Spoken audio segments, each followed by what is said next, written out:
Во првите 6 месеци од годинава, општина Прилеп реализирала само 11,62% од ветените капитални инвестиции, што според советниците од ВМРО ДПМН се катастрофални показатели за, како што велат, кибернацијата на новата локална власт, на која, ако продолжила со оваа трома динамика, ќе и биле потребни минимум 100 години за да ги реализира предизборно ветените мегаломански проекти.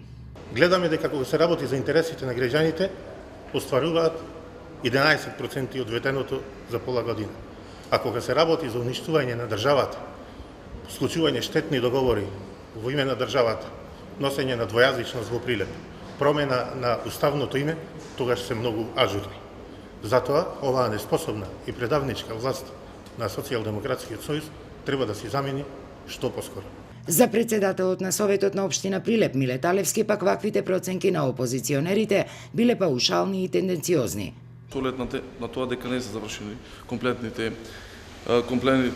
извршувања на буџетот на општина Прилеп, тој процент е паушален и не е точен. Очекуваме дека процентот на извршување на капитални инвестиции до крајот на годината, заклучно со последниот квартал, ќе биде една сериозна голема бројка со оглед на тоа дека знаете во каква состојба го чекаме буџетот ние кога даваме како нова локална самоуправа.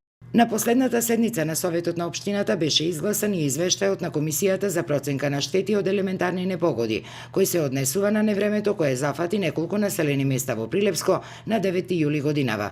Според проценките, 105 земјоделци треба да бидат обезштетени со 18,5 милиони денари.